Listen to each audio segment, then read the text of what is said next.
Muy buenas noches, estudiantes. El día de hoy vamos a dar inicio a la segunda unidad del curso de parasitología correspondiente a parasitosis metaxénica. El término metaxénico ustedes ya lo han conocido en la primera semana del curso y en esta oportunidad va a involucrar la participación de vectores biológicos, los cuales van a tener la capacidad de transmitir al estadio infectivo de los parásitos que van a poder conocer el día de hoy.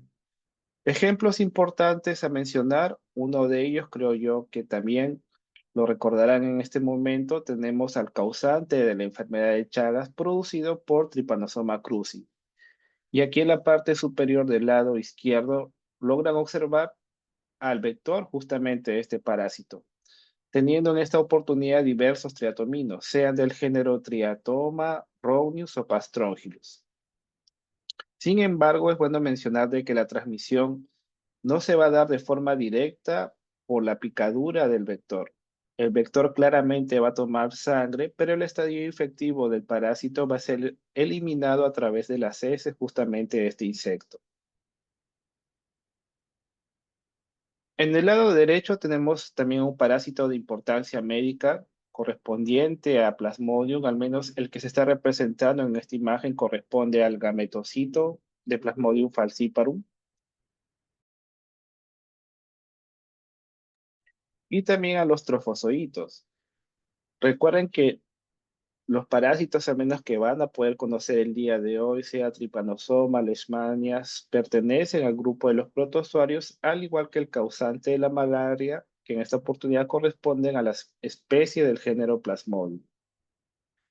Hablando de las especies del género Plasmodium, ellos van a ser transmitidos, sí, mediante la picadura de un mosquito correspondiente al género Anopheles, exclusivamente por la hembra justamente del mosquito. Los machos de estos insectos tienen una actividad eh, o se van a ir alimentando del néctar de las flores, a diferencia de la hembra que sí es hematófaga tal cual.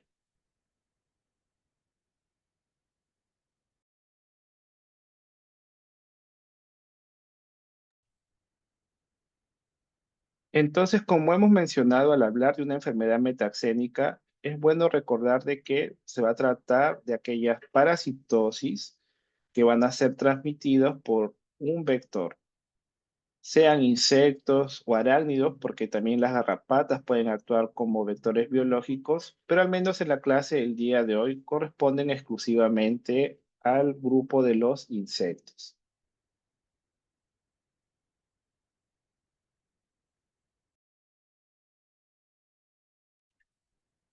De los ejemplos, bueno, ya está de más decir, causante de la enfermedad de Chagas, Trypanosoma cruzi, para Leishmania. También otro protozoario, un protozoario flagelado, pero al menos en esta imagen ustedes están visualizando al estadio de amastigote en gran cantidad dentro de un macrófago. Y con relación al vector de el parásito conocido como Leishmania, este va a ser transmitido por un mosquito del género Luxomia. De los tres primeros ejemplos, sea de Trypanosoma cruzi, Leishmania o Plasmodium, las diversas especies del género Plasmodium, tengan en cuenta que son parásitos pertenecientes al grupo de los protozoarios, organismos unicelulares eucariontes.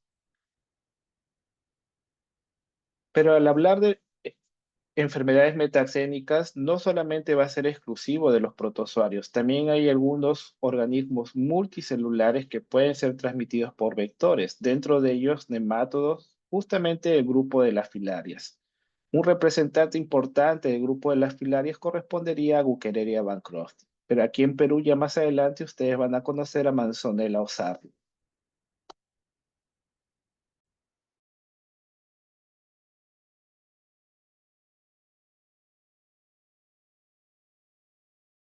Ya enfocándonos un poco, al menos con los parásitos de la clase del día de hoy, es bueno mencionar que Trypanosoma cruzi y las especies del género Leishmania corresponden a una familia de parásitos conocida como la familia Trypanosomatidae.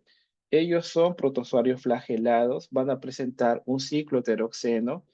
En esta oportunidad es bueno también resaltar lo siguiente, de que claramente ellos van a presentar un ciclo heteroxeno, pero esto no quiere decir que va a existir un hospedero definitivo intermediario. Vamos a catalogarlo como un hospedero vertebrado que va a ser justamente el ser humano y un hospedero invertebrado que corresponde a los vectores.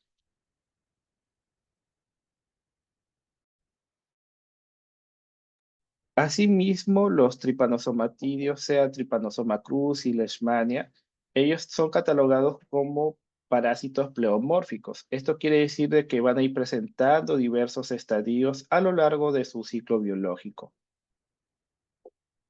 Otro detalle que sí va a ser muy importante y que inclusive ustedes van a poder visualizar en el laboratorio es que el grupo de estos parásitos se van a caracterizar por presentar una estructura conocida como el cinetoplasto o kinetoplasto, que corresponde a una masa de ADN extranuclear que se va a encontrar justamente a nivel de la mitocondria y cercana a él va a surgir el flagelo.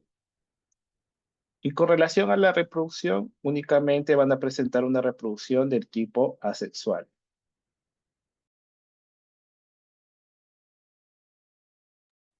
En el caso de cómo diferenciar aquellos estadios que van a presentar estos parásitos, tal vez como una antesala, podríamos mencionar lo siguiente, de que el amastigote va a estar presente tanto para Trypanosoma cruzi como para las especies del género Leishmania. El promastigote es exclusivo de Leishmania. Epimastigote se va a desarrollar en el ciclo de Trypanosoma cruzi, pero únicamente es detectable en el tubo digestivo del vector. En comparación del tripomastigote, el tripomastigote puede ser detectado en la fase aguda en el ser humano justamente a nivel de la sangre y a la vez el tripomastigote ya catalogado como tripomastigote metacíclico puede ser detectado en las heces del insecto. La diferenciación principalmente se va a dar en base a la posición que va a presentar el kinetoplasto. El kinetoplasto en el amastigote tiene una posición anterior al núcleo. Lo mismo va a suceder en el promastigote, solo que el promastigote es más alargado, tiene un aspecto fusiforme y su tamaño va a ir variando casi unas 20 micras. Pero cercano al kinetoplasto, que lo que observamos es que va a emerger el flagelo y este flagelo carece de membrana ondulante. Si ustedes ven con detalle en la práctica, se van a percatar que el flagelo de Leishmania se asemeja a lo que es un pelo bastante delgadito. En comparación con el epimastigote que va a estar presente en Trypanosoma cruzi, cuyo flagelo sí va a estar acompañado de una membrana ondulante. Aunque en el epimastigote el kinetoplasto sigue siendo anterior con respecto al núcleo.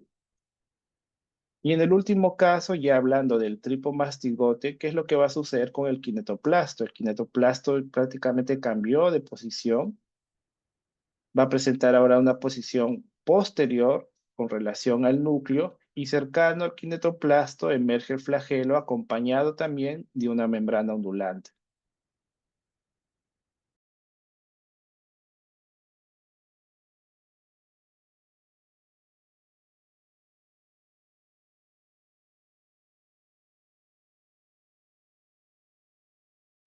En esta oportunidad vamos a ir iniciando justamente con la infección parasitaria conocida como tripanosomiasis. Antes de ello, es bueno también que ustedes tengan en cuenta de que Trypanosoma cruzi va a tener una gran importancia así para nosotros debido a que es el causante de la enfermedad de Chagas, presentando claramente una importancia en el continente americano, desde la región norte de Argentina hasta la región sur de los Estados Unidos.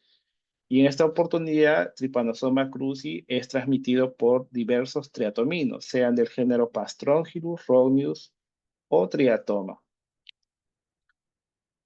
Pero a nivel mundial también se conoce otra especie de Trypanosoma cruzi, que en este caso corresponde a Trypanosoma brucei, pero que va a ser causante de la enfermedad del sueño, o también conocida como la tripanosomiasis africana. Con respecto a la transmisión, ¿qué es lo que sucede cuando hablamos de Trypanosoma brucei?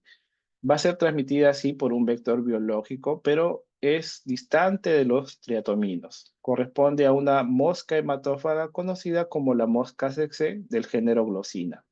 Pero tengan en cuenta que Trypanosoma brucei tiene una importancia exclusivamente en el territorio africano.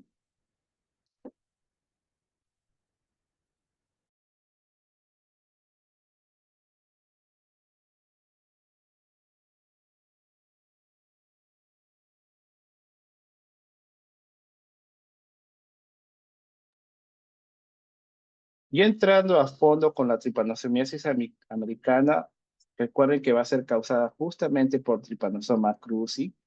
Al menos cuando hablamos sobre esta infección parasitaria a nivel mundial, son diversos los casos, son casi 7 millones reportadas anualmente, y principalmente en el continente americano. Y también por parte de la Organización Mundial de la Salud, lamentablemente, en los últimos años viene siendo catalogada como una enfermedad olvidada o desatendida. Como están pudiendo observar aquí en la diapositiva, hay animales, sí, que van a actuar en esta oportunidad como reservorios. ¿Esto qué quiere decir? De que en estos animales hay una infección, sí, por Trypanosoma cruzi, pero que no se va a manifestar, van a pasar desapercibido, permitiendo así el desarrollo de este parásito y peor aún, si hay triatominos que ingieren la sangre de estos animales, van a mantener justamente el desarrollo del ciclo de este parásito, sea en vivienda, de forma peridomiciliar o inclusive también asociados con animales silvestres. Esto tiene una gran importancia porque ya hay departamentos en los cuales se ha detectado animales que son criados en las mismas viviendas, por ejemplo, lo que es el cuy, hay viviendas donde mantienen a estos animales en el suelo. Estos pueden justamente ser una fuente de alimento de los triatominos, peor aún si es que estos animales están contaminados. De igual forma, el perro es susceptible a la infección por Trypanosoma cruzi, el armadillo, el cerdo y la zarigüeya. Por lo cual, al existir estos reservorios, vamos a catalogar también a la tripanosomiasis como una zoonosis parasitaria.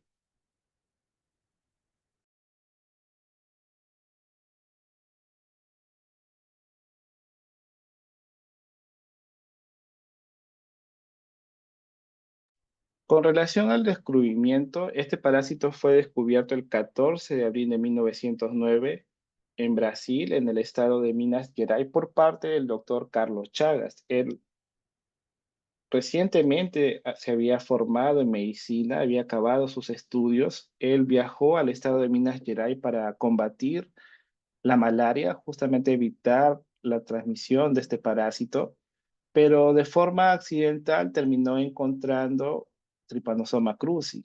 Él se había percatado durante sus estudios que había personas que indicaban la presencia de insectos dentro de sus viviendas. Él fue explorando de forma minuciosa y claramente de forma curiosa, lo más importante, porque de forma accidental terminó encontrando al tripomastigote metacíclico en las heces de los triatominos.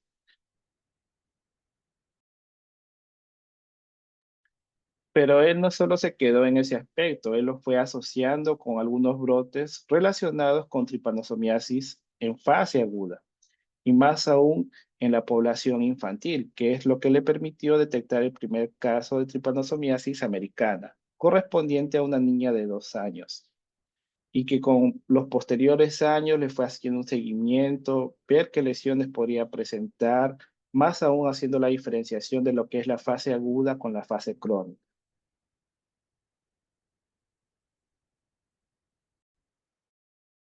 Pero ¿cómo él pudo conectar todas estas informaciones? Es decir, la observación del parásito en las heces de los triatominos y también en el ser humano. Él tuvo que realizar trabajos experimentales en primates y de esta forma demostrar que sí, justamente el estadio infectivo estaba presente en las heces del vector y que posteriormente se desarrollaba en el ser humano, sea en la fase aguda a nivel sanguíneo, para posteriormente también invadir diversos órganos, destacando claramente el tejido muscular y claramente al tejido muscular cardíaco.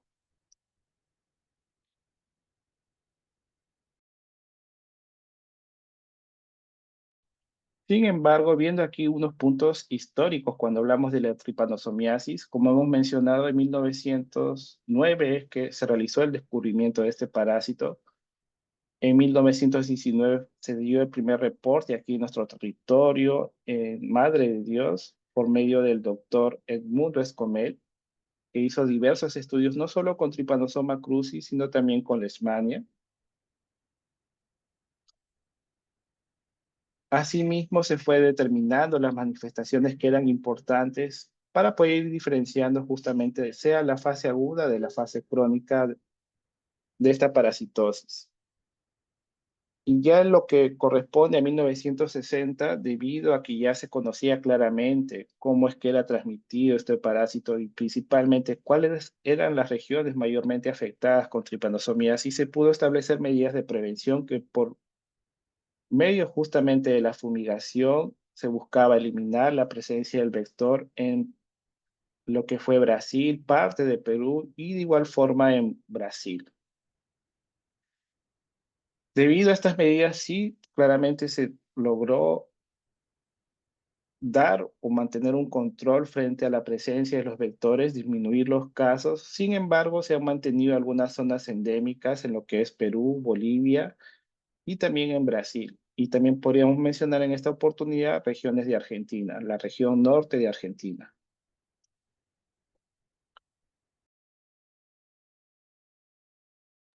Pero a pesar de ello, esta infección parasitaria viene hace miles de años, inclusive se han detectado momias a través claramente de técnicas moleculares que se encontraban infectadas con Trypanosoma cruzi.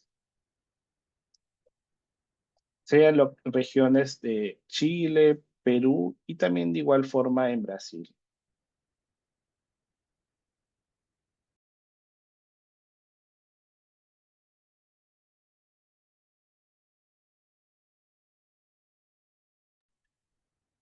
En el caso de Trypanosoma cruzi, hemos mencionado que va a presentar tres estadios evolutivos, tres estadios de desarrollo muy importantes. El primero de ellos, el tripomastigote, cuyo tamaño puede aproximarse a las 20 micras de longitud.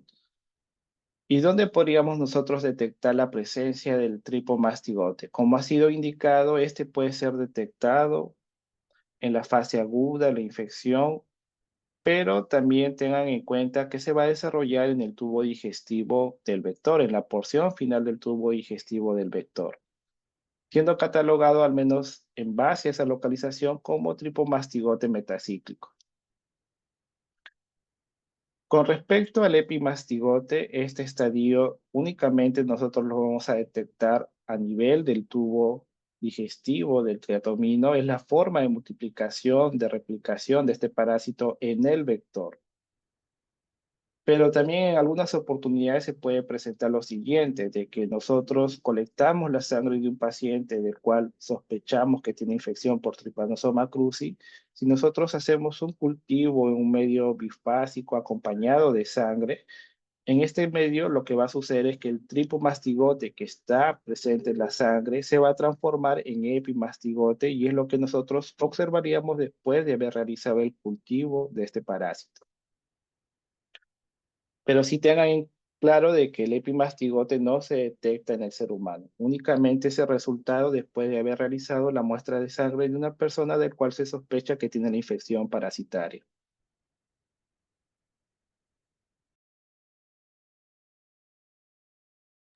Con respecto al último estadio, el amastigote es bien pequeño, son 2 micras de tamaño que va a presentar. Al decir o utilizar el término amastigote, nosotros vamos a pensar que es un estadio que va a carecer de flagelo, A sin mástigo, sin flagelo.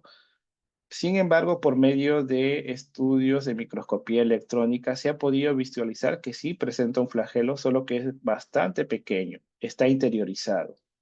En comparación del tripomastigote o epimastigote que ya presenta un mayor tamaño y que va a ir acompañado de una membrana ondulante. Pero en el caso de la mastigote sí presenta un flagelo, solo que es pequeño y está interiorizado. Al hablar de la a mastigote, tengan en cuenta que es un estadio muy importante en el hospedero vertebrado, es decir, en el ser humano, porque va a ser la forma de multiplicación o replicación. Y aquí, como se está indicando en la imagen inferior, aquí con el puntero, ustedes logran visualizar que se ha formado una agrupación de amastigotes conocido como el nido de amastigotes, que en esta oportunidad principalmente se va a detectar a nivel muscular. Pueden ser afectados otros tejidos, sí, sea a nivel nervioso, por ejemplo, o a nivel intestinal, pero en menor frecuencia en comparación con el tejido muscular.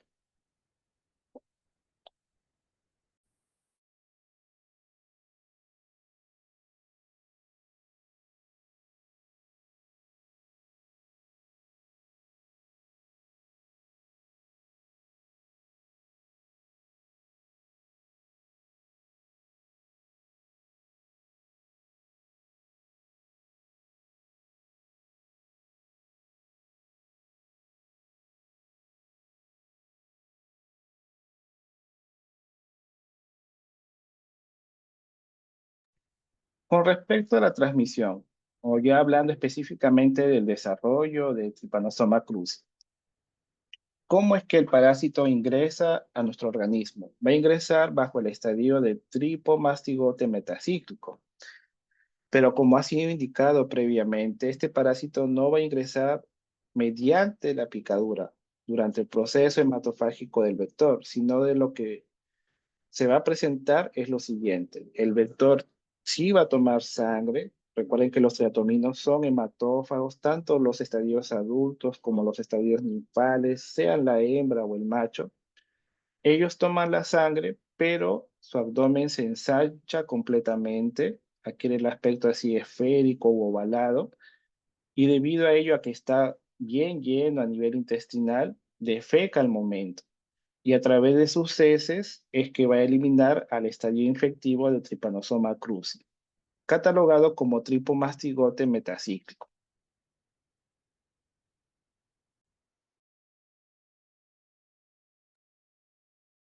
Entonces, una vez que el tripomastigote fue eliminado a través de las heces, de repente la persona, por sentir la presencia del vector, se rasca. Durante ese rascado va a arrastrar las heces al punto donde el triatomino ha realizado la toma de sangre.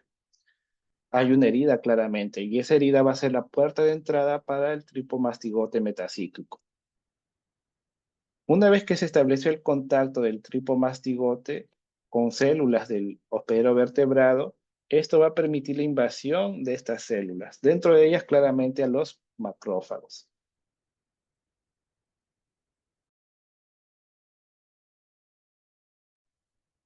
Entonces tengan en cuenta lo siguiente: cómo es que el parásito va a ir ingresando o cómo es que se va a dar la transmisión.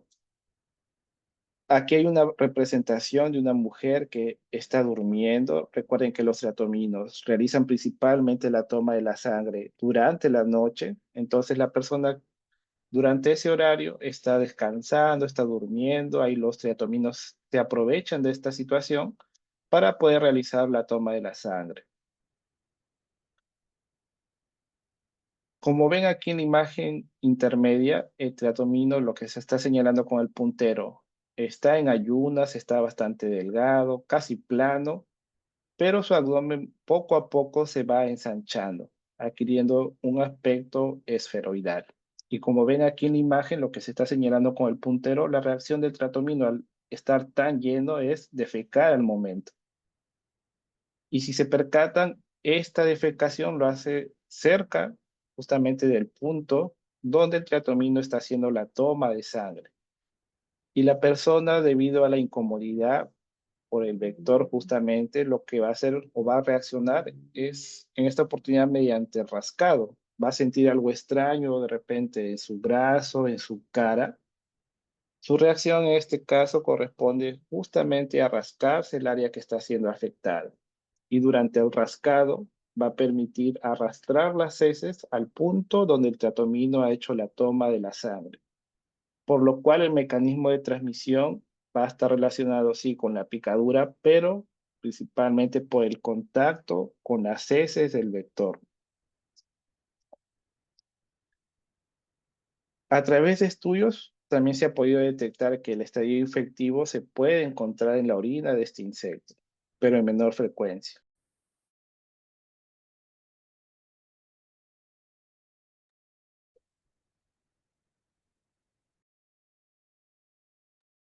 Bien, una vez que ya ustedes de repente pueden rascado, han permitido que se dé el contacto del tripomastigote metacíclico con el área donde se ha hecho la toma de la sangre por el vector, lo que va a suceder es la interacción con diversas células, y en este caso con células del sistema fagocítico mononuclear. Dentro de ellas vamos a destacar al macrófago. Aquí en la imagen A se está representando ya el contacto del tripomastigote metacíclico con el macrófago.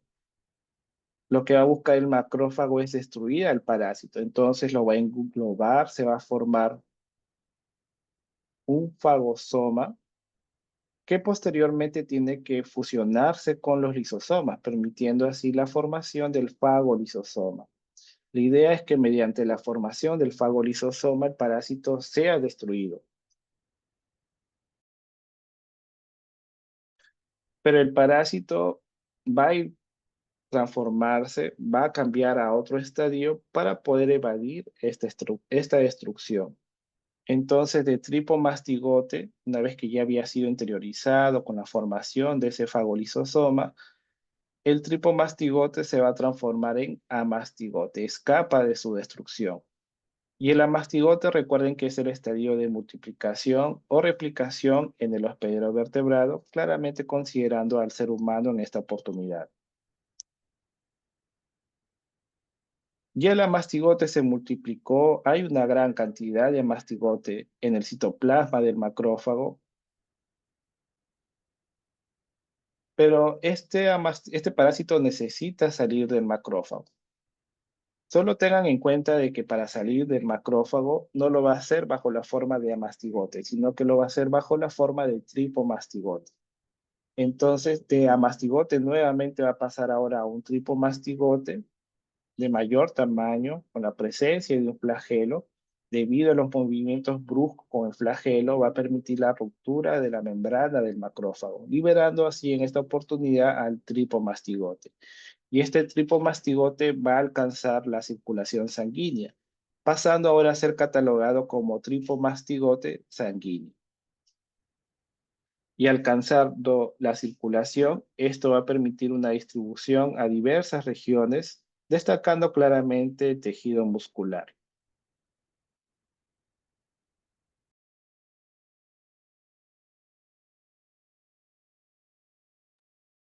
Al presentarse una persona infectada con Trypanosoma cruzi, más aún en una fase aguda, fase en la cual hay una gran cantidad de tripomastigote circulando en la sangre, si llega un triatomino que está libre del parásito al ingerir la sangre de esta persona infectada, va a permitir la continuación del ciclo biológico, pero ahora a nivel del tubo digestivo del vector.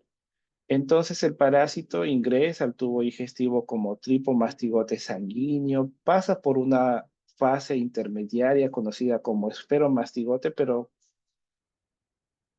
es bastante inusual, únicamente se da a nivel del tubo digestivo. Solo les menciono porque hay algunos investigadores que han detectado dicho estadio evolutivo, pero de todos ellos el más importante va a ser el epimastigote, el cual va a ser detectado a nivel del intestino posterior del vector. ¿Y por qué tiene una importancia el epimastigote en el insecto? La tiene porque va a ser la forma de multiplicación justamente en este organismo. Forma de multiplicación o replicación. Pero para salir por las heces del vector, el parásito lo va a hacer bajo la forma de tripomastigote. Esto quiere decir que el epimastigote se transformó en tripomastigote y sale a través de las heces. Solo de que hay un detalle muy importante, de que el tripomastigote va a pasar por una fase o un desarrollo de metaciclogénesis. Esto quiere decir de que el flagelo presente en el tripomastigote es proeminente, va a facilitarle un mayor movimiento, inclusive una mayor interacción con las células del hospedero vertebrado, destacando claramente aquellas células del sistema fagocítico mononuclear.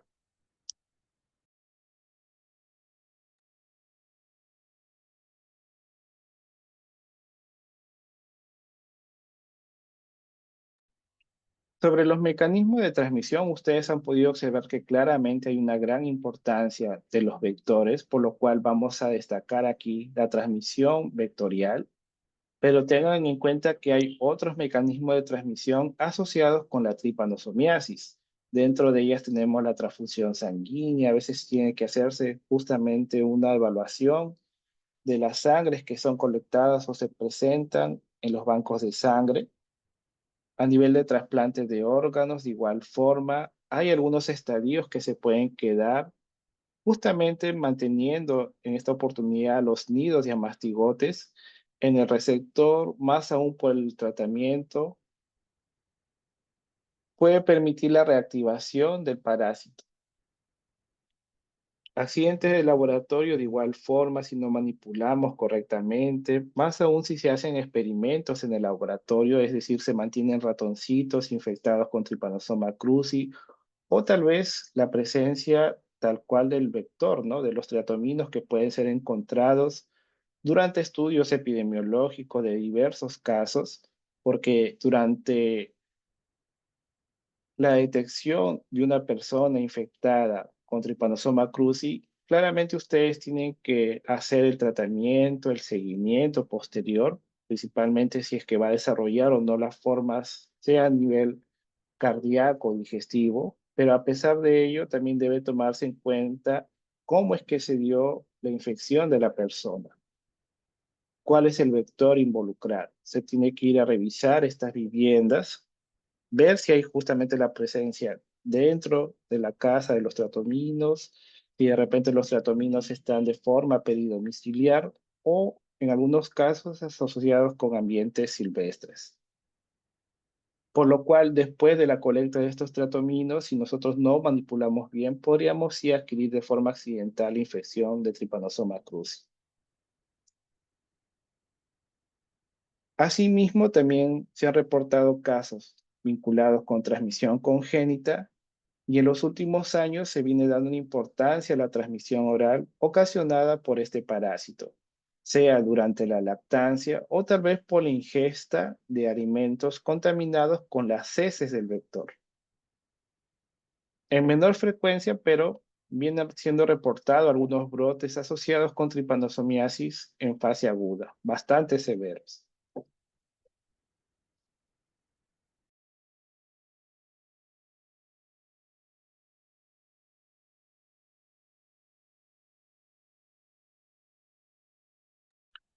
Hablando de la transmisión oral, este tipo de transmisión viene adquiriendo importancia en países como Bolivia, Brasil, Venezuela, en parte de Colombia, y aquí en Perú por el momento se ha colocado como una hipótesis frente a algunos casos asociados con regiones amazónicas.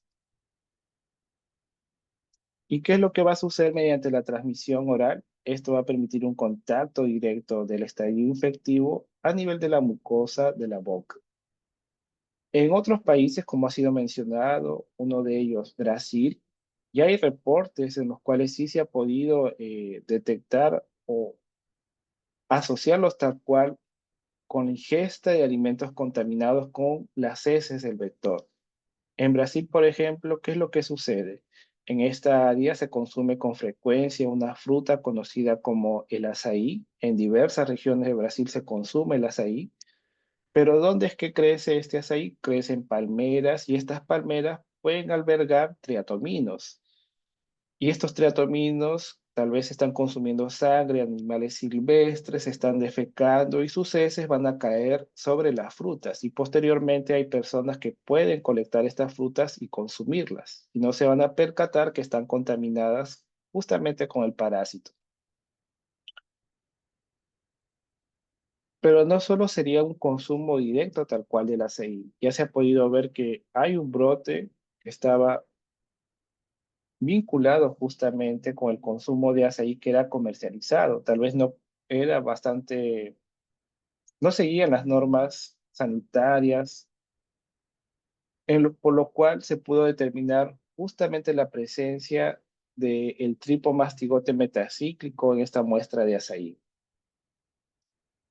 En el artículo que se indica qué es lo que se debería detectar, se detectó un brote justamente de tripanosomiasis, todos ellos en fase aguda de la infección, detectando en esta oportunidad 10 personas las cuales habían consumido recientemente el azaí. Como yo les indiqué, lo usual es que si detectan una persona infectada con este parásito, sí o sí tiene que hacer la inspección de las viviendas. Entonces, durante esas inspecciones no detectaron la presencia del vector, por lo cual la única hipótesis era haber adquirido esta infección bajo otro mecanismo de transmisión, destacando en esta oportunidad la transmisión oral, por lo cual se hizo justamente la solicitación de algunas informaciones dentro de ellas, qué es lo que habían consumido recientemente y todos ellos indicaron haber consumido azaí, que este azaí posteriormente fue evaluado, se realizaron centrifugaciones y del sedimento se pudo detectar la presencia del estadio infectivo de Trypanosoma cruzi.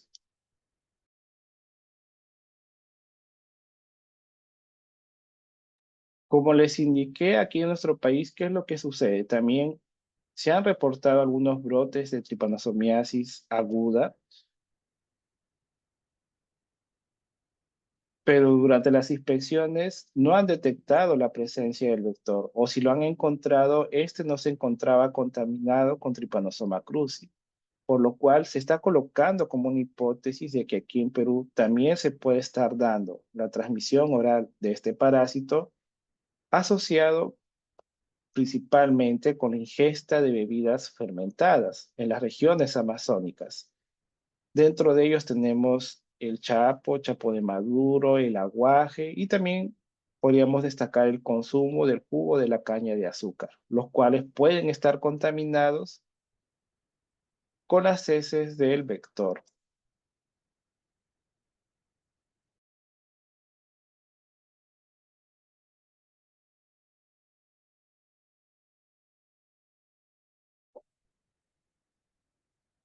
Sobre el curso de la infección, es bueno destacar aquí lo siguiente, que va a existir una infección aguda que se va a caracterizar por la presencia elevada del parásito en la sangre, lo cual es conocido como parasitemia y una alta parasitemia.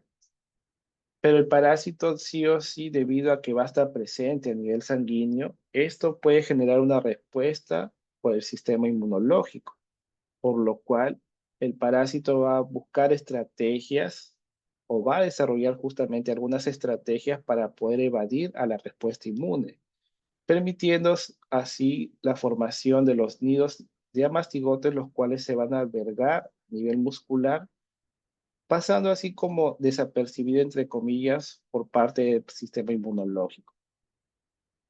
Entonces, hay una alta cantidad, sí, del parásito en la sangre, en la fase aguda, pero esta se ve disminuida porque el parásito va a buscar escapar de la respuesta inmune. Y esto, el mantenerse a nivel muscular o en otros tejidos, va a durar o puede mantenerse por largos periodos de años, sea 10, 20 años o inclusive hasta que la persona fallezca. Y en esta oportunidad, al presentarse una disminución, nosotros ya vemos que va a darse inicio a la infección crónica de la tripanosomiasis.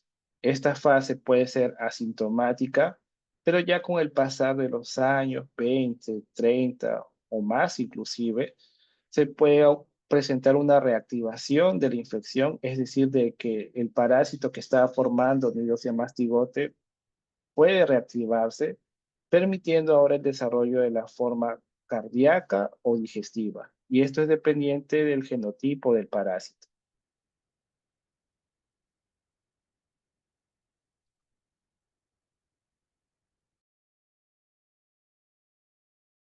En la fase aguda,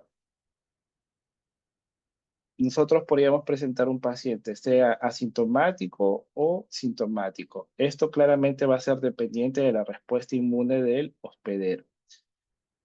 ¿Y cuánto tiempo puede durar la fase aguda? Esta puede ir variando de 6 a 8 semanas.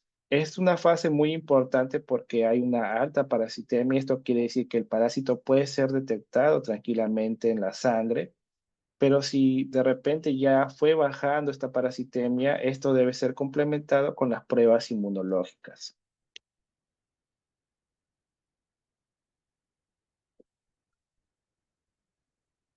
De toda la población, más aún si la infección es detectada en la fase aguda, principalmente esta infección en fase aguda se va a dar en la población infantil, pudiendo desarrollar una meningoencefalitis o miocarditis aguda difusa. Dentro de las manifestaciones, bueno, debido a la presencia del parásito y también por el reconocimiento del sistema inmunológico, se puede presentar fiebre, hepatomegalia, esplenomegalia y como en algunos casos, como ha sido mencionado, daño a nivel cardíaco, pero es bastante discreto.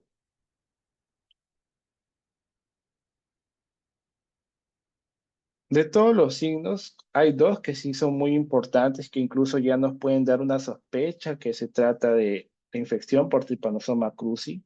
Uno de ellos, un paciente procedente de una región que sea endémica frente a esta parasitosis, vendría a ser justamente el chagoma de inoculación. El chagoma de inoculación se va a ir formando una lesión eritematosa o indurada que se va a asemejar a un furúnculo tipo rojizo, como ven aquí en la imagen, que nos indica que el parásito ingresado y ha permitido justamente el desarrollo de esta lesión a nivel cutáneo.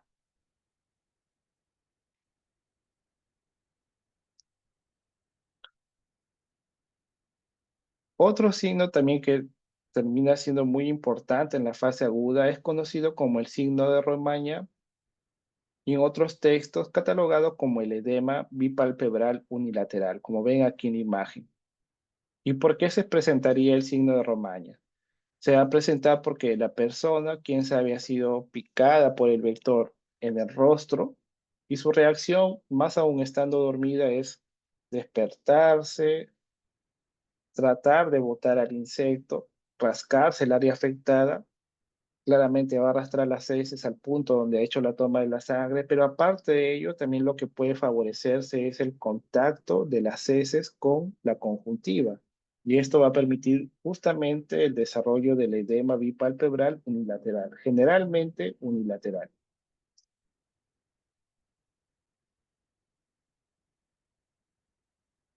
Ya sobre las formas severas, más aún en la fase aguda, como se indicó, esto principalmente va a estar asociado con la población infantil y con aquellas personas que tienen el sistema inmunológico comprometido.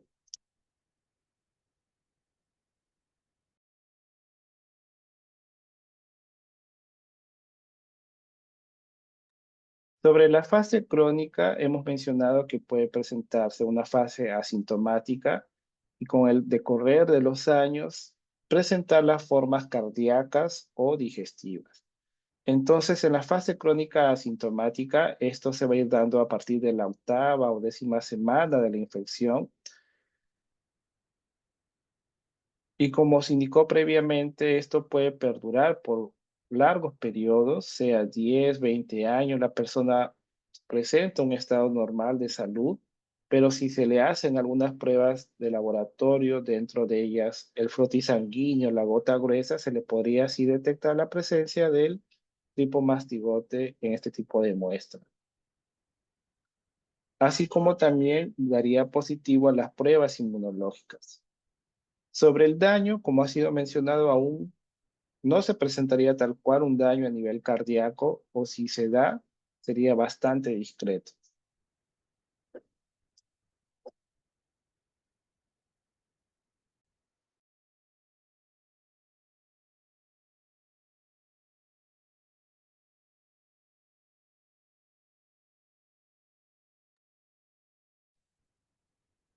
Sobre la fase crónica asintomática, en esta oportunidad la carga parasitaria a nivel de la sangre va a ser bastante baja y que inclusive puede generar dificultades en el diagnóstico. Peor aún si tomamos en cuenta solo al frotis sanguíneo, la gota gruesa, por lo cual sí debemos hacer complemento del diagnóstico con las pruebas inmunológicas. Pero ¿qué es lo que sucede en la fase crónica? En la fase crónica, Tengan en cuenta que el parásito desarrolla nidos de amastigote.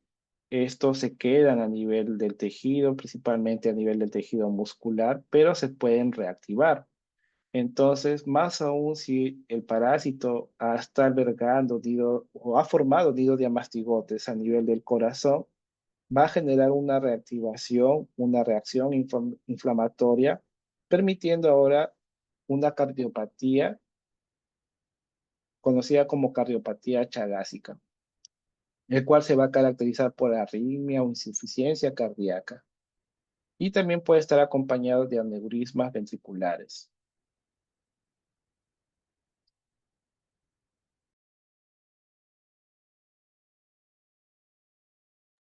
Aparte de ello, como ven aquí una representación, un estado del corazón en tamaño normal y la cardiopatía que ha generado una dilatación del tejido. En la forma digestiva, en esta oportunidad también va a ocurrir una reactivación de los nidos de mastigotes, permitiendo así el desarrollo del megaesófago, un agrandamiento del esófago, megacolon, y tengan en cuenta de que estos daños son irreversibles.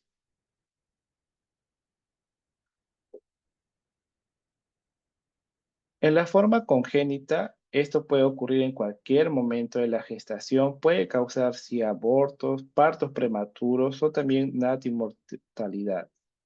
Asimismo, el parásito se puede desarrollar a nivel de la placenta. Esta placenta se va a ver alterada, aumentando el volumen o presentar una coloración pálida, conocida como placentitis chagásica. Una población sí que es importante para la infección de la tripanosomiasis o que inclusive deberíamos tomar mucho cuidado, corresponde a la población de los inmunocomprometidos. En esta oportunidad se va a dar una reactivación justamente de los nidos de amastigotes, causando un daño a nivel del sistema nervioso central. Por ejemplo, dentro de ellos o de la mayoría de los casos, causando sí una encefalitis. Como ven aquí en la imagen inferior, hay una lesión que se asemeja a un tumor y estas lesiones se caracterizan por ser necrótico-hemorrágicas.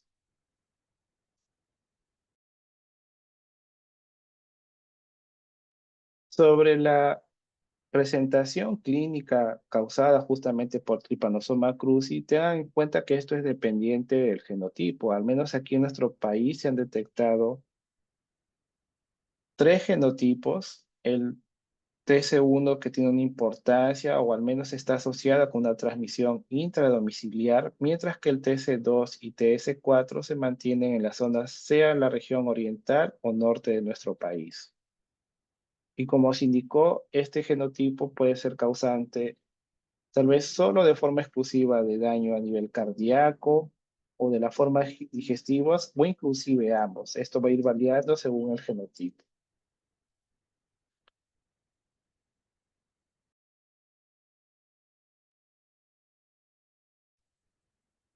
Con respecto a la parte epidemiológica, ha sido indicado de que en 1960 sí hubo medidas que se establecieron para poder combatir la transmisión de Trypanosoma cruzi. Sin embargo, hay regiones que se han mantenido con algunos focos de transmisión. Y aquí en nuestro país, ¿cuáles son aquellas áreas que aún mantienen una importancia epidemiológica? Uno de los más importantes vendría a ser Arequipa, también a nivel de Apurímac, en Moquegua, en Tacna y en Ica. En estos departamentos, el vector que va a ser muy importante para la transmisión corresponde a Triatoma infesta, mientras que en la región norte de nuestro país hay otros tratominos que van a estar involucrados con la transmisión, dentro de ellos de representantes del género Pastrongylus y también representantes del género Rhombius. Asimismo, ustedes ya han visto en la clase de insecto de que sobre los triatominos, estos triatominos, tanto la hembra como el macho, son hematófagos y los estadios ninfales también consumen sangre. Entonces, sean los adultos o las ninfas, pueden transmitir a este parásito. Ya aquí en nuestro país principalmente utilizamos el término chirimacha para poder hablar justamente del vector biológico del parásito.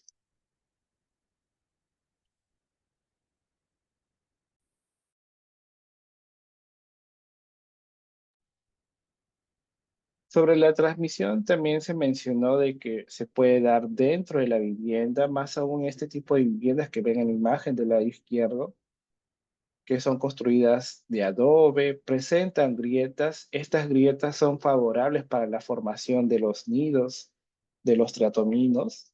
Ahí se quedan escondidos durante las inspecciones. Justamente lo que buscan los profesionales de la salud es buscar estas grietas detrás de los muebles, detrás de cuadros, entre otros, para poder detectar así la presencia de triatomina. Y a veces también se logra visualizar manchas que se conectan justamente con las grietas presentes en las paredes, manchas que corresponden a las heces que elimina el vector.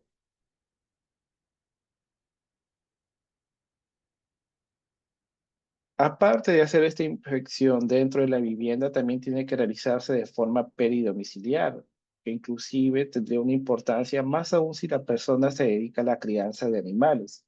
Y estos animales pueden actuar como una fuente de alimento para los triatomídeos.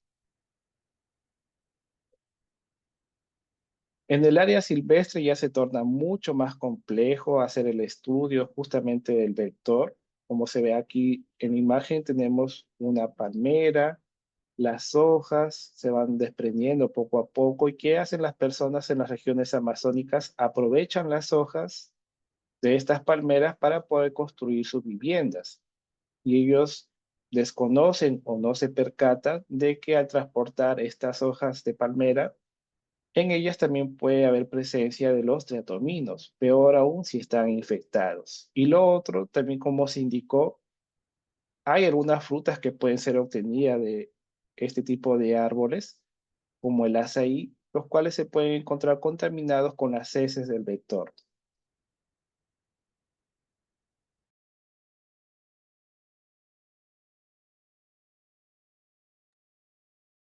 En la parte de diagnóstico, nosotros podríamos utilizar las siguientes metodologías. El más importante vendría a ser el uso del examen de sangre en fresco, y que inclusive puede ser acompañado con la coloración, sea con coloración Giemsa o Ray.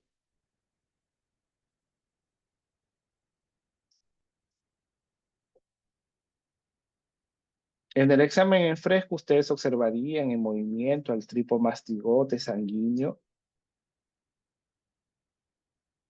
pero en las coloraciones, sea después de un frotis sanguíneo, han hecho una extensión en la lámina porta-objeto, en la cola va a ser mucho más fácil poder detectar la presencia del parásito. En la gota gruesa, ¿por qué se da uso a la gota gruesa? Porque estamos utilizando una mayor cantidad de sangre, serían 3, 4 gotas de sangre que van a ser utilizadas para al menos evaluar una mayor cantidad y así detectar el parásito, en comparación al frotis sanguíneo que solamente se utiliza una única gota. De las pruebas de laboratorio, las dos primeras van a ser muy importantes, son la elección, pero recuerden que en algunas oportunidades la carga parasitaria se puede ver disminuida. Esto quiere decir que va a presentar una parasitemia baja, por lo cual sí debemos complementarlos con otras pruebas de laboratorio. Dentro de ellas, el cultivo de sangre. Recuerden que la sangre, hay presencia de tripomastigote, pero en el cultivo el parásito se transforma en epimastigote. Otro aspecto a considerar serían aquellas metodologías de concentración, como el método de Strauss, que justamente buscan detectar la presencia del tripomastigote sanguíneo. Sobre el seno diagnóstico, en la fase aguda presenta una alta sensibilidad debido a una alta parasitemia que se presenta durante esta fase. Y con relación a las pruebas inmunológicas, tengan en cuenta de que estas van a ser útiles después de 21 o 25 días de haber adquirido la infección, porque ya es un tiempo prudente en el cual ocurrió el desarrollo de los anticuerpos. Hay pruebas de laboratorio muy importantes, dentro de ellas tenemos la inmunofluorescencia indirecta, ELISA o Western blot. Ya casos extremos, de repente, si el centro de salud dispone de un termociclador para realizar el PCR, podríamos aplicar esta metodología para obtener un mejor resultado, inclusive un resultado más rápido. Pero tengan en cuenta que la aplicación del PCR es dependiente si el centro de salud dispone del equipo para poder realizarlo.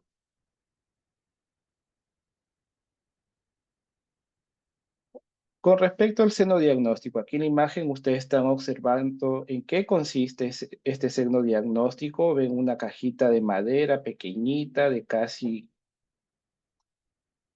unos 3, 4 centímetros de alto y dentro hay un espacio que va a permitir albergar a los triatominos. Entonces, ¿qué es lo que se busca en el seno diagnóstico? Tenemos un paciente del cual sospechamos que tiene la infección por Trypanosoma cruzi. Esto quiere decir que puede haber presencia de tripomastigote en la sangre. Y si nosotros permitimos el contacto de esta persona con triatominos que están limpios del parásito, lo que va a permitir es la continuación del ciclo biológico en el tubo digestivo del vector. Pero esto sería mantenido a nivel de laboratorio, controlado justamente. Entonces, aquí lo que se está haciendo en la imagen del lado derecho, se ve que han colocado un brazo, lo han colocado en contacto con una cajita que contiene triatominos. Estos triatominos están libres de Trypanosoma cruzi, no presentan al parásito. Y lo que van a hacer estos triatominos por el contacto es tomar la sangre de la persona del cual se sospecha tiene la infección. Si tiene la infección, claramente se va a continuar su desarrollo en el tubo digestivo del vector, por lo cual se tendría que hacer una evaluación de las heces de los triatominos pasados los 30 días aproximadamente. Y en las heces lo que se detectaría sería el tripomastigote metacíclico. Esta metodología ya al menos ha ido siendo dejada de lado con el pasar de los años. Existe un riesgo, sí, porque imaginen infectar estos triatominos que hayan tomado sangre de un paciente que es positivo para Trypanosoma cruzi. Si no hacemos un buen cuidado de estos animales, estos insectos en el laboratorio, se pueden escapar, quién sabe, y esto puede favorecer la transmisión. Entonces tiene que ser así bastante vigilado. Y debido a estos riesgos es que ha ido siendo dejada de lado prácticamente. Al menos hay algunos países que sí aún lo mantienen en uso, por ejemplo México, pero principalmente en zonas endémicas y con el adecuado cuidado.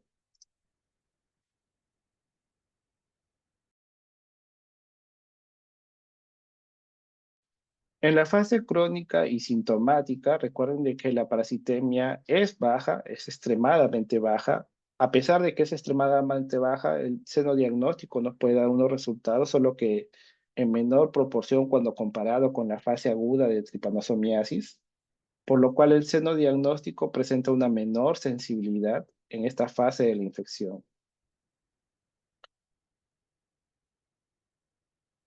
Al indicar que es una parasitemia baja, entonces los métodos convencionales, sea prótesis sanguínea o gota gruesa, no van a ser aplicables en la fase crónica. El seno diagnóstico se podría considerar, pero recuerden que presenta una baja sensibilidad.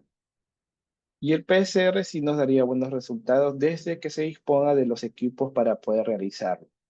Por lo cual, al menos cuando hablamos de la fase crónica de la tripanosomiasis, sí o sí debemos recurrir a las pruebas inmunológicas que han sido mencionadas anteriormente.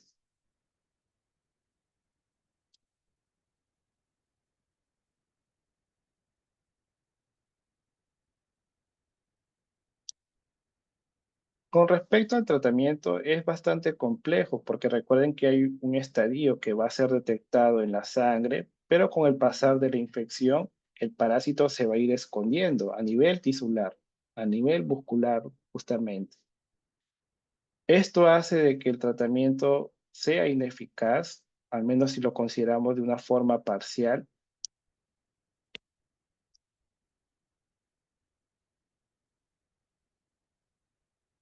Pero dentro de las diversas opciones que existen a nivel farmacológico, podríamos tomar en cuenta el uso de nifurtimox, que justamente busca destruir al tripomastigote sanguíneo y de forma parcial va a destruir a los estadios presentes a nivel tisular, recordando que a nivel tisular lo que vamos a encontrar son los nidos de mastigotes.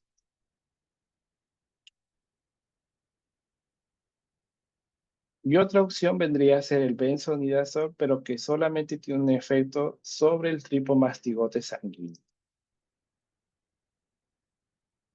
La complejidad más se da por la presencia de los nidos de mastigotes. Recuerden que estos se pueden reactivar con el pasar de los años, permitiendo el desarrollo de las formas cardíacas o digestivas.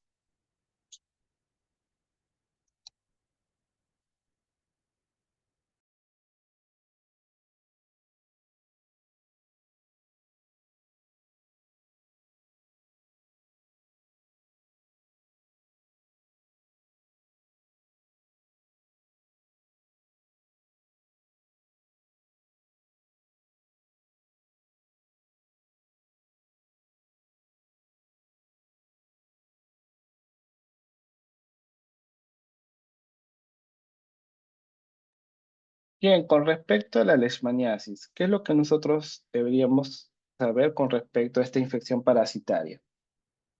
Va a ser causada por diversas especies del género Leishmania. También es catalogada como una infección parasitaria zoonótica y con relación al vector biológico.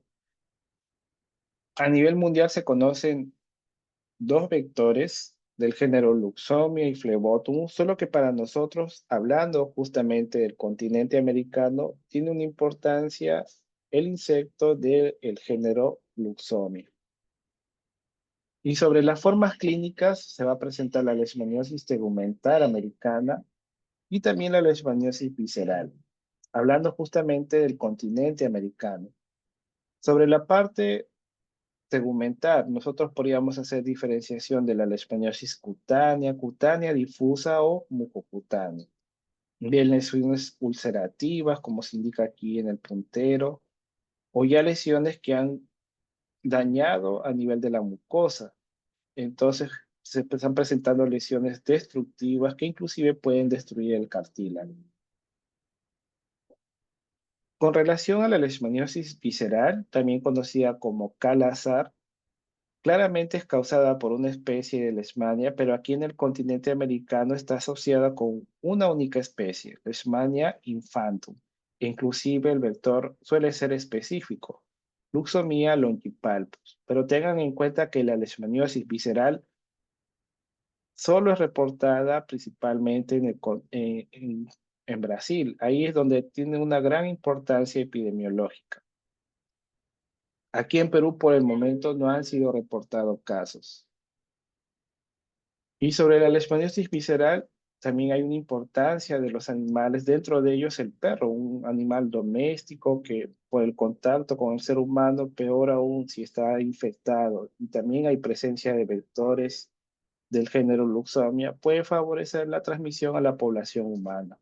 Pero recuerden que la leishmaniosis visceral solo se da en Brasil cuando hablamos del continente americano.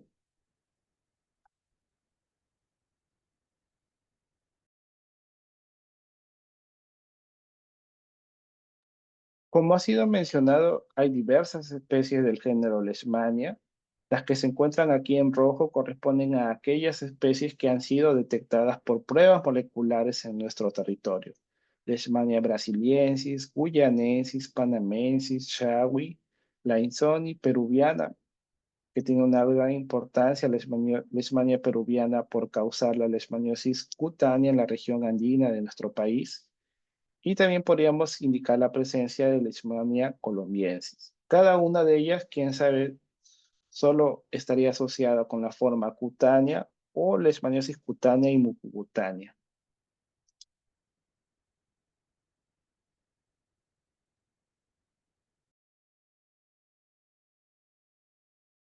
Sobre los estadios que presenta el parásito Leishmania, nosotros vamos a ver lo siguiente. Tiene la mastigote, tiene un aspecto redondeado. Recuerda que tiene un flagelo, pero el cual está interiorizado. Su tamaño puede ir variando de 2 a 5 micras y este estadio se encuentra afectando diversas células del sistema fagocítico mononuclear. Ustedes lo habrán visto en laboratorio infectando al macrófago.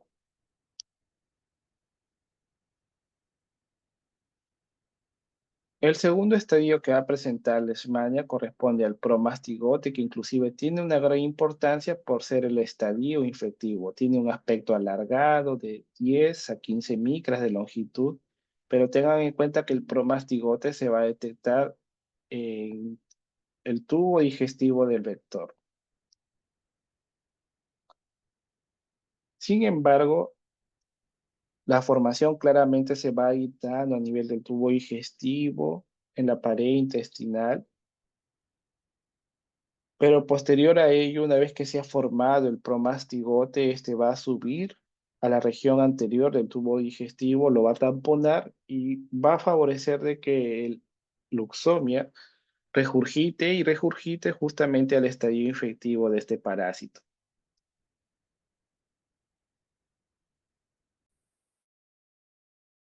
Entonces, en la transmisión, ¿cómo es que se da la transmisión de la leishmaniasis? El estadio infectivo corresponde al promastigote metacíclico. Este va a ser inoculado directamente por la picadura. Lo que va a suceder es que la hembra del género Luxomia va a ir tomando la sangre, pero en su tubo digestivo ya hay presencia de promastigotes. Entonces, estos promastigotes van a subir el tubo digestivo, se van a ir a la región anterior, conocida como válvula de estomodeo, y en esa región se van a aglomerar una gran cantidad de promastigotes, lo van a tamponar, y lo que va a hacer la hembra de Luxomia es regurgitar, prácticamente vomitar al promastigote, el estadio infectivo del Leishmania.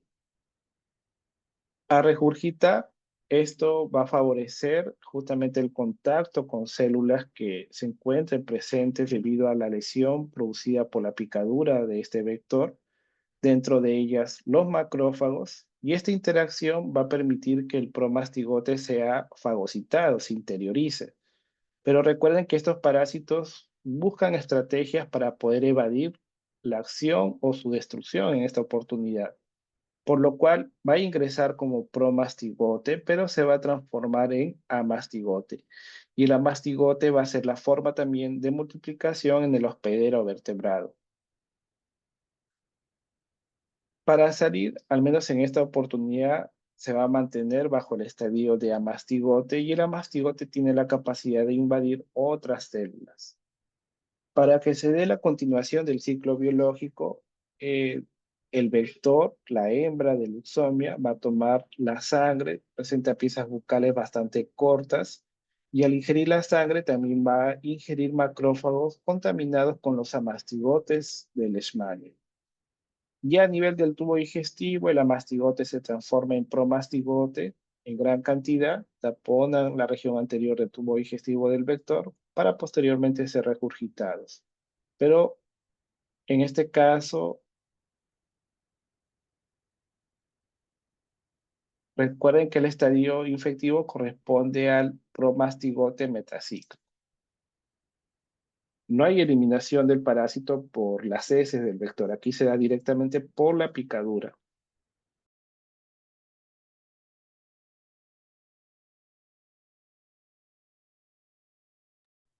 Sobre el vector, aquí en nuestro país le denominan como manta blanca, titira. Ustedes ya lo habrán visto en laboratorio.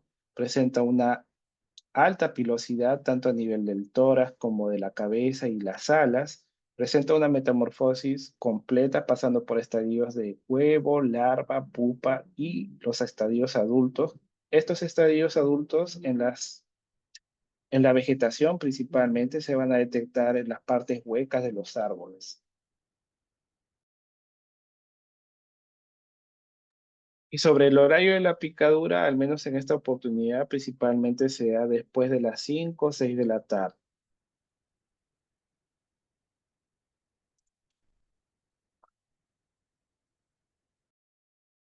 Hablando de la leishmaniosis, aquí en nuestro país también es conocida como la UTA, pero recuerden que este sería la leishmaniosis cutánea. Como ven aquí en la imagen, hay presencia de lesiones ulcerativas con un borde elevado, bastante definido el borde, y en la parte central se podría observar el daño, pero se va a caracterizar por ser aplanado en comparación al borde.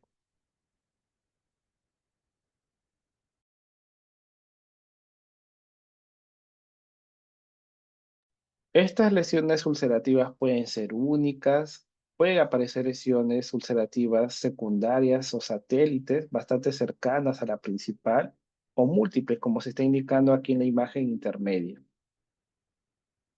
Estas pueden ir evolucionando, adquiriendo un aspecto vegetante, verrucoso, como ven aquí en la imagen superior del lado derecho. Asimismo, también se puede presentar una leishmaniosis cutánea difusa que en esta oportunidad vamos a destacar en la población que tiene el sistema inmunológico comprometido, más aún en aquellos pacientes que se encuentran en una fase de SIDA. Aquí, por ejemplo, en la imagen inferior logra ver una gran cantidad de lesiones ulcerativas a nivel del rostro.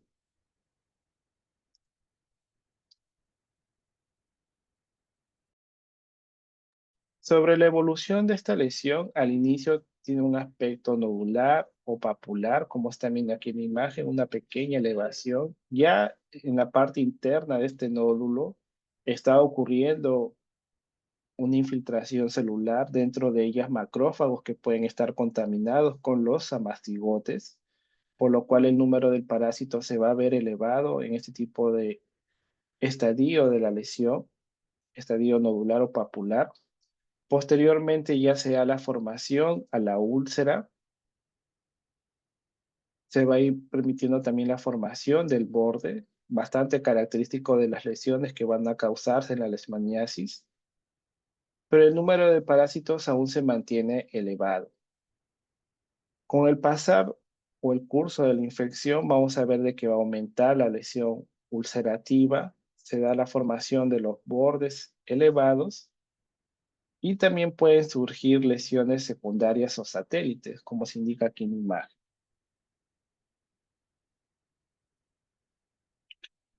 Para último, ya ocurrir una cura. Esta cura puede ser espontánea o de repente una persona que se asimiló a un tratamiento con los antimoniales pentavalentes. Sobre la formación de estas lesiones, estas pueden ir apareciendo después de 15 o 20 días después de haber sufrido la picadura por el vector. Y tengan en cuenta de que las lesiones ulcerativas nos pueden dar un indicio de que se trata de una leishmaniosis cutánea.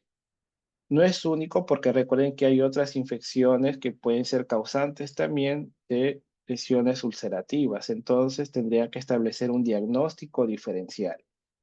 Pero una de las características, al menos a tomar en cuenta por estas lesiones ulcerativas, serían las siguientes, que son lesiones generalmente redondeadas, indoloras, con un borde bien definido y elevado.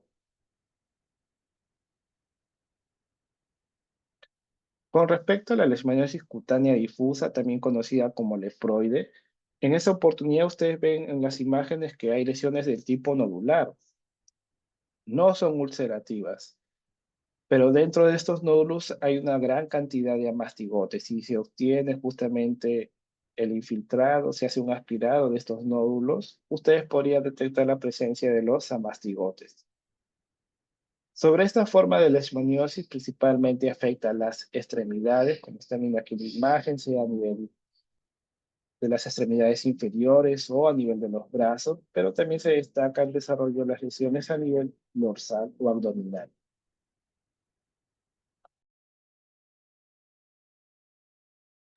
Toda persona podría desarrollar una leishmaniosis cutánea difusa, no, esto va a estar relacionado con aquellas personas con el sistema inmunológico comprometido. Tiene un curso de infección prolongado, crónico justamente, pero uno de los grandes problemas que tenemos es el siguiente, de que aquellas personas que tienen la leishmaniosis cutánea difusa no responden de forma favorable al tratamiento con los antimoniales pentavalentes. En nuestro país, Es bueno mencionar lo siguiente, de que aún se están haciendo los estudios para poder determinar cuáles son las especies de leishmania que causan la leishmaniosis justamente cutánea difusa. ¿Por qué? Porque a nivel de la región del continente americano, nosotros sabemos de que la leishmaniosis cutánea difusa es causada por Leishmania mexicana, amazonensis y pifanoid. Pero ninguna de estas especies ha sido detectada en nuestro territorio, por lo cual nos coloca la siguiente hipótesis de que quién sabe sea una especie desconocida propia de nuestra área que esté causando esta forma clínica.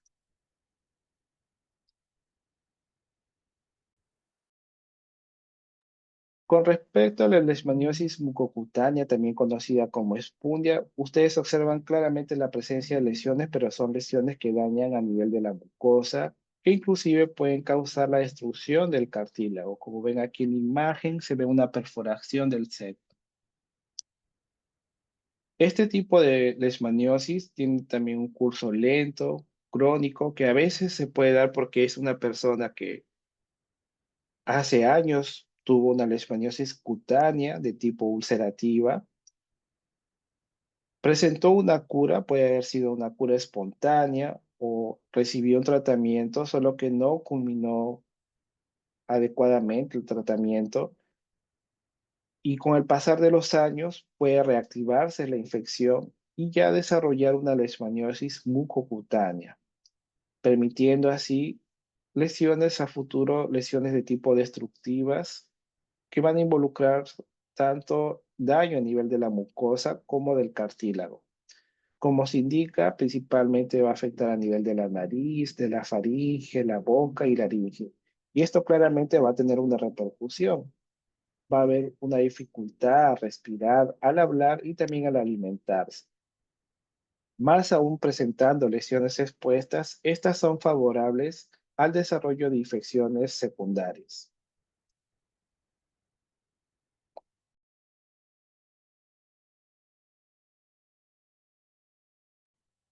En la parte epidemiológica, nosotros tenemos lo siguiente, de que hay una presencia de esta infección parasitaria en la región amazónica, en los valles interandinos y en algunas regiones del litoral peruano.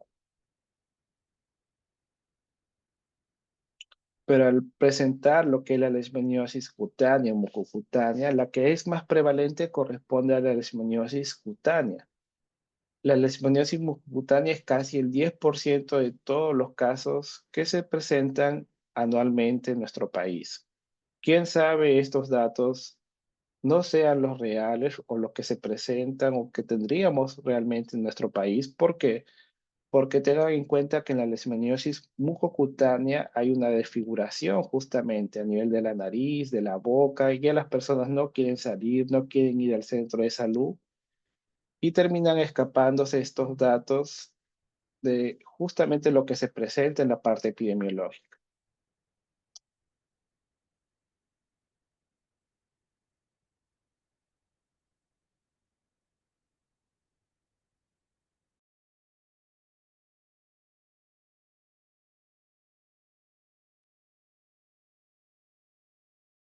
En las partes andinas hemos indicado de que hay diversas especies de Leishmania que van a tener importancia, pero el primero o incluso la que más ha sido detectada por medio de las pruebas moleculares corresponde a Leishmania peruviana, seguido de brasiliensis y en tercer lugar Leishmania guyanensis.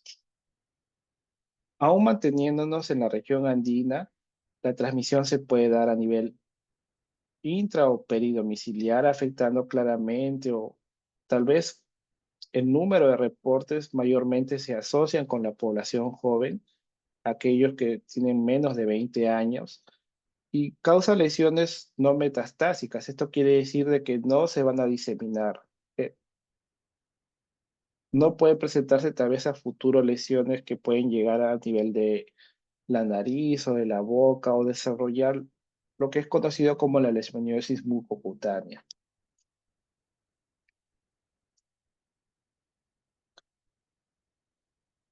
En las regiones amazónicas, ¿qué es lo que va a suceder? La transmisión se va a dar de forma extradomiciliar cuando las personas están haciendo actividades en el campo, sea por motivos laborales, estas se van a ver expuestas.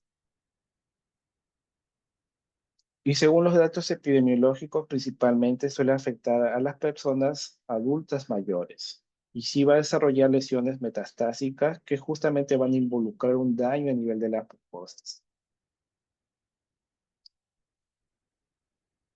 Con respecto al diagnóstico, en esta oportunidad lo más importante es hacer la búsqueda de los amastigotes. El amastigote es el estadio diagnóstico. Ven aquí una representación, ¿no? De cómo se está extrayendo la muestra.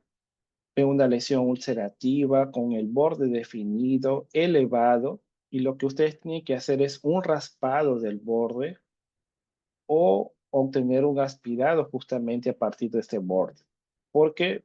Porque en este borde es donde hay presencia de amastigotes, en comparación de la parte central de esta lesión ulcerativa. En la parte central no van a detectar el parásito. Sí o sí tienen que hacer el raspado o el aspirado del borde de la lesión. Para permitir justamente esta observación, ustedes una vez que han obtenido la muestra tienen que hacer uso de colorantes dentro de ellas, la yensa, para poder determinar justamente la presencia de los amastigotes, sea dentro del macrófago, como ven aquí en la imagen, lo que se está señalando, o tal vez los amastigotes libres. Esto quiere decir libres, lo que ha sucedido es que ya se rompió la membrana del macrófago y permitió justamente la liberación de los amastigotes. Cortes histológicos también pueden ser tomados en cuenta. Lo que ustedes observarían en cortes histológicos son los amastigotes. Y con relación a los cultivos, sea del raspado o del aspirado de la úlcera o en la parte de la leishmaniosis mucocutánea a través de la obtención de biopsias, estas pueden ser sometidas a cultivo en un medio bifásico acompañado de sangre, pero lo que va a suceder en los cultivos es lo siguiente, lo que hay presencia en el tejido de la persona, sea a nivel de la úlcera o de las biopsias que se podrían recuperar, va a ser el amastigote. Ahí se detectaría el amastigote. Pero en los cultivos, una vez que lo estamos sometiendo justamente en este proceso de incubación, lo que se va a desarrollar va a ser el promastigote. El promastigote es el resultado del cultivo de la muestra que nosotros hemos colocado en el medio. En la parte laboratorial, bueno, rara vez, pero principalmente en institutos de medicina tropical se considera infecciones y animales de laboratorio, más aún para determinar el nivel de patogenicidad de la especie de Leishmania, porque es bastante compleja hacer la identificación solo con el microscopio. Entonces, a veces se puede recurrir a infecciones de laboratorio. Dentro de ellas, el uso de modelos biológicos como el hámster. Justamente el hámster es el único que ha dado buenos resultados para poder adquirir la infección por este parásito. Pero esto es más con fines didácticos o inclusive también de investigación.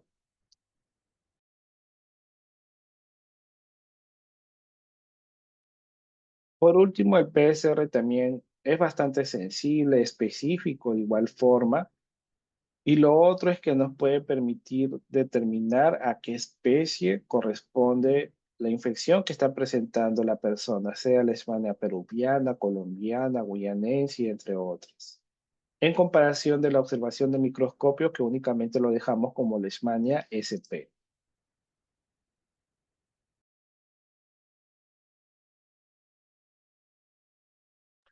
Aún en la parte laboratorial, nosotros podríamos hacer uso de las pruebas inmunológicas. Dentro de ellas tenemos la intradermorreacción de Montenegro o prueba de leishmanina, cuya metodología se basa en una respuesta de hipersensibilidad celular tardía, debido a que hay una exposición a los antígenos que presenta el parásito. Entonces se está inyectando 0,1 milímetros de suspensión del promastigote, pero recuerden que el promastigote es el estadio efectivo. Entonces estos estadios tienen que ser inactivados con el fenol. Posteriormente se inocula, se deja pasar 48 a 72 horas y se va a presentar una lesión del tipo indurada. Si esta lesión es de 5 milímetros o más, nosotros lo catalogaríamos como positivo para leishmaniasis. Entonces, en la leishmaniosis cutánea, el resultado va a ser positivo. En la leishmaniosis mucocutánea es positivo, pero bastante exagerado. Logra presentar un mayor tamaño, mayor a 5 milímetros. Y en la leishmaniosis cutánea difusa, tengan en cuenta de que esta prueba de laboratorio se basa en la respuesta inmune que presenta el hospedero frente a los antígenos del parásito. Y recuerden que la leishmaniosis cutánea difusa se va a presentar en personas que tienen el sistema inmunológico debilitado, por lo cual, ¿cuál va a ser el resultado? Va a ser un resultado negativo, debido al compromiso que hay a nivel del sistema inmunológico del paciente.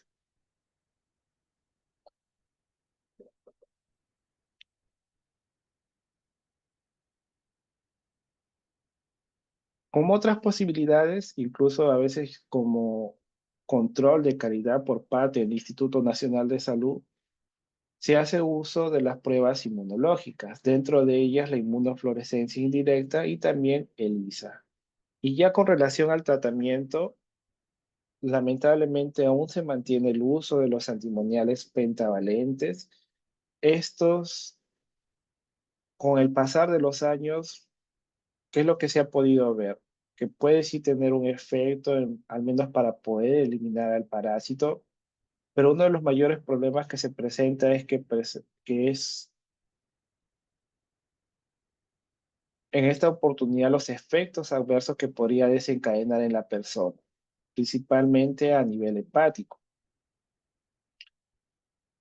Al usar estos antimoniales pentavalentes, si se trata de una leishmaniosis cutánea, se podría considerar el tratamiento hasta 20 días, en comparación de la mucocutánea que varía o llega a los 30 días de tratamiento. Lamentablemente, al menos cuando hablamos de la situación de nuestro país, tenemos lo siguiente, de que las personas, tal vez por la distancia del centro de salud, por medio de transportes o a veces fenómenos ambientales, ¿no? Las lluvias pueden dificultar el acceso a los centros de salud y las personas terminan interrumpiendo el tratamiento. Y te dan en cuenta, si hay una interrupción, no va a haber una cura y por lo cual, si no se ha dado la eliminación completa del parásito, se podría presentar a futuro una reactivación de la infección, más aún pudiendo presentar una leishmaniosis mucocutánea.